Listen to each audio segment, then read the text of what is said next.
All right, Shalom. I'd like to start up saying, Call Halayim La Yahweh, Ba'Shem Yahweh Shai, Ba'Shem Harikak Radash, Ma'amah.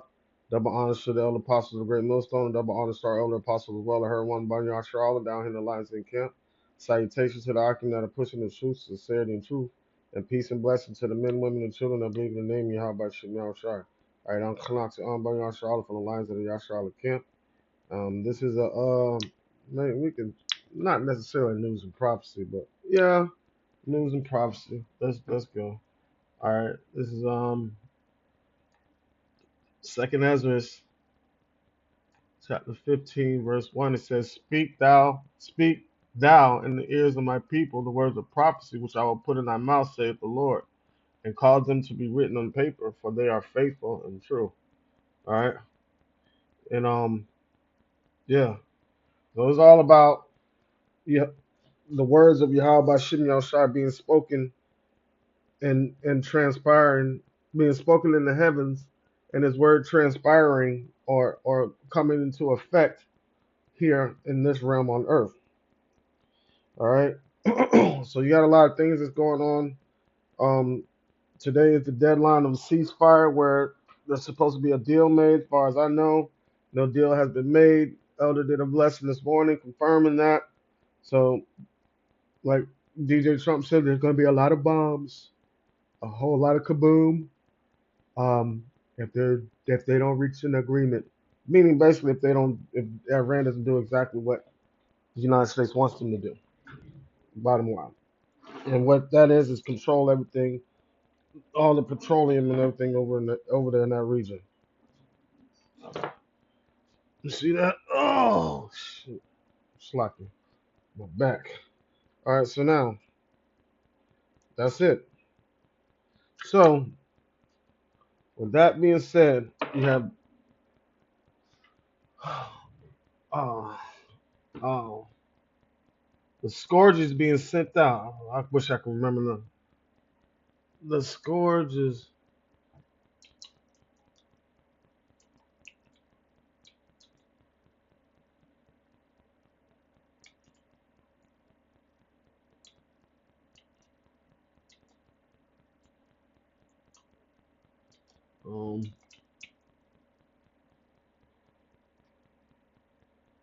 Um, is this it? Let me try this. Is hold on. Second Ezra 16. All right, this is it. It says, let's Second Ezra 16 and 17. All right, so pay attention to the the title in this article. It says 2 U.S. soldiers injured after being mauled by bear during training exercise. All right. So now, all right, speaking the words of prophecy in the ears of the people of Yahweh by Shemel Shai. The time is at hand. So there's a series of things that have to happen. All right. Is um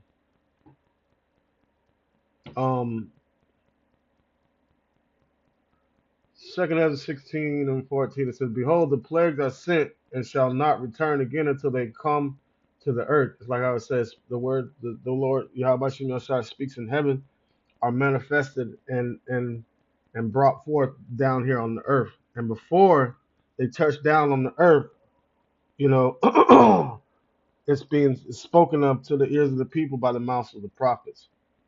All right. So that's why he speaks down, meaning we're speaking to the people. Yes, we're speaking to the children of Yahweh Shem Shai, but we're also speaking to these other nations, letting them know, hey, the God of Abraham, Isaac, and Jacob is sending his son to the earth, and this is what's coming right along with it: doom, destruction, servitude under the authority of the children of Israel, under Yahweh Shem Shai and King David. All right, it says the fire is kindled and shall not be put out till it consume the foundation of the earth, meaning the system that's set up. This system, this structure that's up right now, the Lord is going to destroy it at the feet.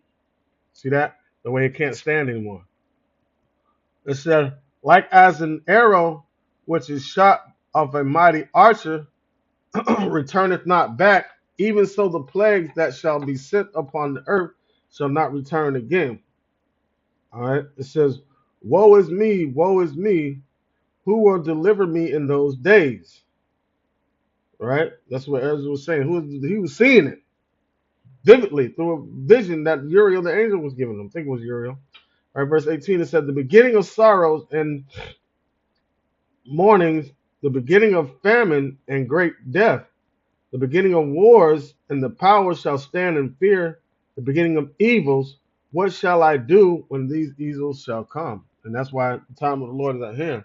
So that's why we stay occupied in prophecies and stay and use our leisure to fill ourselves with the word of Yahweh by Shem Yahushai. It says, behold, so when these things come to the earth, we don't move in haste, we don't move in fear because we understand how they're coming and why they're coming. All right. It says, behold, famine and plagues, tribulation and anguish are sent as scourges for amendment. See that? All right. It says, but for all these things they shall not turn from their wickedness, nor be always mindful of the scourges. Right. So as these plagues come to the earth, you would think people would try to figure out what's going on and turn to righteousness. But no, they're still going to continue on their folly and in their wickedness. See that?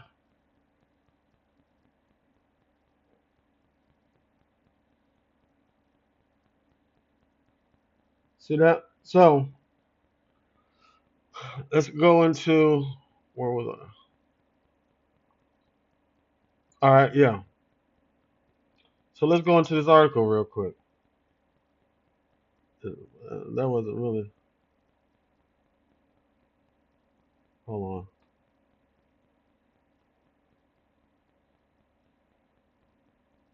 Hold on 1 second.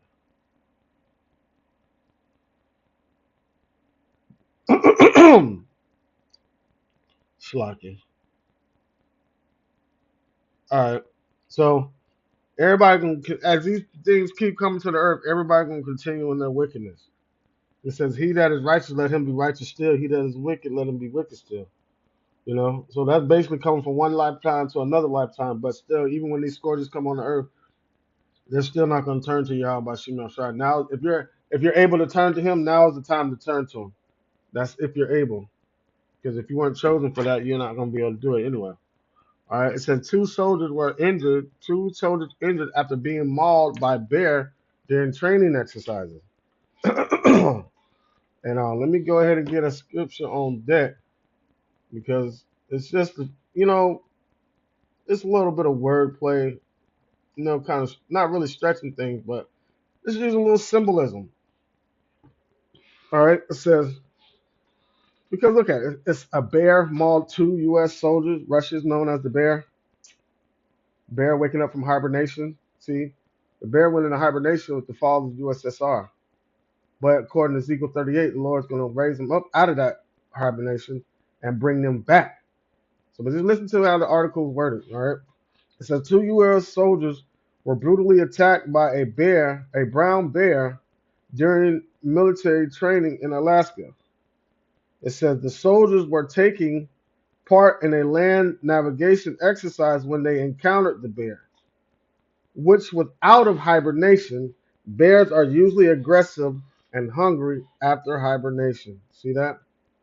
The soldiers from the Joint Base Elam Darf Richardson are now recovering, according to a statement from the 11th Airborne Division. The statement reads, both individuals sustained injuries and are currently receiving appropriate medical care. For privacy reasons, we are not releasing names or specific details about their condition until next of kin has been notified. If that's the case, if they were all in the clear good, they wouldn't have worded it like that. them Negroes might be dead. Oh, hold on. Is that? Oh, here goes the article right here. There goes a video. Let me see what it says. Two soldiers, they are recovering after what wildlife officials call a defensive bear attack in a remote part of J-Bear. Fish and Game says it happened Thursday during a land navigation training exercise on the west side of the Glen Highway. The soldiers, they did have bear spray with them, and officials say that may have saved their lives. No bears were found when first responders and biologists arrived, and initial reports identify that it was a brown bear, but samples from the scene are being tested to confirm the species and gender. The area is now closed to recreation, and the attack remains under investigation. The attack remains under investigation, man. Why are they investigating a bear? That's crazy. All right. It says Lieutenant Colonel Joe Niederhold noted the two soldiers were recovering at a hospital in Anchorage. They were severely injured, but are now showing improvement in health. That bear went to town on them. The soldiers were carrying bear spray, which may have saved their lives despite their injuries. Man, the way that's worded, they got really, really effed up. The spray works by releasing a large aerosol to create a giant cloud of irritants such as uh, capsaicin around the bear. The ingredients include hot red pepper oil, which may cause temporary vision obstruction and breathing difficulty in the bear. It is a non-lethal way to fight the bear. After the incident, an investigation has been launched to determine the species and gender of the bear. Moreover, the Alaska Department of Fish and Game reported that the bear attacked the soldiers defensively as it had just emerged from winter hibernation. According to the department, there are 30,000 brown bears and 100,000 black bears in the area. Damn. A spokesman for the department also added, "We hope both individuals have a full and quick recovery, and our thoughts are with them during this time." All right. Oh, let's skip down a little bit.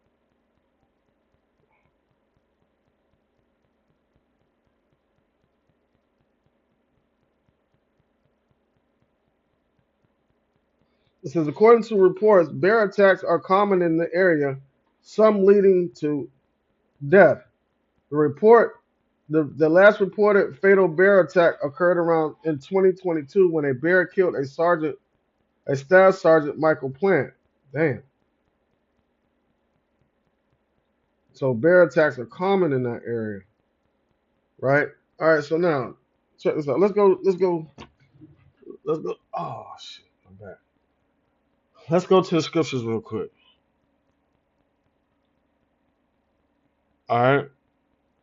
This is Revelation 13:1. It says, "And I stood on top upon the sea, upon the sand of the sea, and I saw a beast rise out of the sea, having 7 heads and 10 horns, and upon his head 10 crowns, and upon his head the names of blasphemy." All right, so I'm just going to do a quick run through as going into the sea represents the sea of people rising up of Esau, really, with the EEC going into NATO and the EU, which later on down in Revelation 13 is the introduction of America.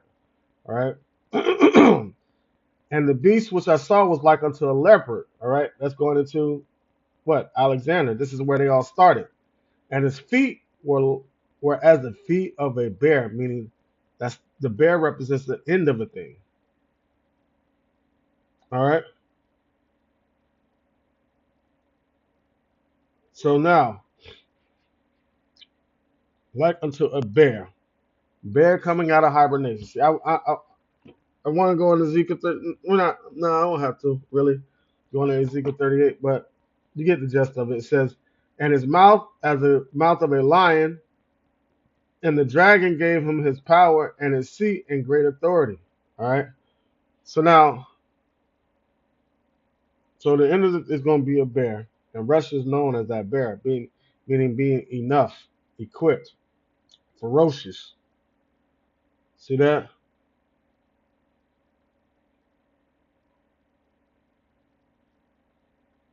All right. So now, with that being said, let's go to Sirach chapter 39, verse 28. It says, "There be spirits that are created for vengeance." That's my point. The Lord can use anything. The Lord can use anything to bring the destruction upon Esau. You know what I'm saying? He can use anything, but he chose to use the missiles. And who's gonna be the one bringing them missiles? The bell. See that? It said the Lord. It said there are spirits that are created for vengeance, which in their fury lay on sore strokes. In the time of destruction, they pour out their flock of force, and appease the wrath of him that made them. Right? Who's the one that made them? All right.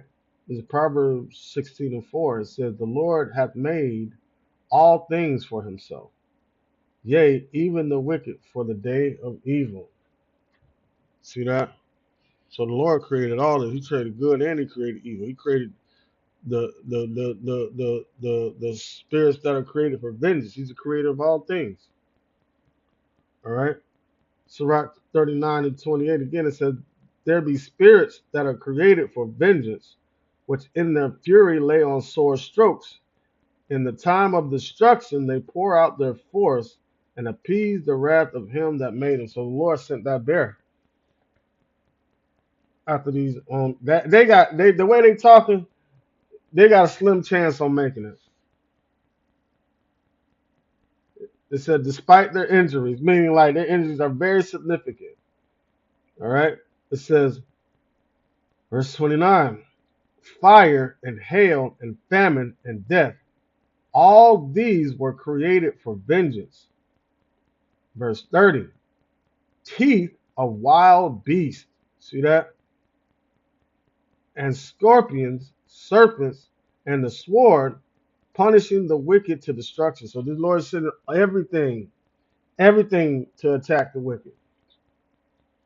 All right. "They shall rejoice in his commandment, and they shall be ready upon earth." Hmm. "They shall be ready upon earth when need is, and when their time is come, they shall not transgress his word." You see that? That was like the Lord woke that bear up and said, "Get him." You think that bear gonna say, "No, Lord, I want to go back to sleep"? No. See that? This is all being orchestrated by Yahweh, by Shemi Shai. His word is spoken out, and it will not return unto him void, man. Whatever thing that he speaks is gonna come into fruition right here on the earth, man. All right, Lord, willing this lesson to edify and serve the purpose for the hope of the elect, the ones who truly believe in the name of Yahweh Shema Shai. With that, like I said, call Halayim, La Yahweh, Bashem Yahweh Shai, Bashem Harakak Wadash, Ma'amah. Double honors to the elder apostles, the great millstone, and double honors to our elder apostles as well, the Herawan Banyan Sha'ala down here in the Lions Den Camp. Salutations to the argument of pushing the truth, sincerity, and truth, and peace and blessings to the men, women, and children that believe in the name of Yahweh Shema Shai. Shalom.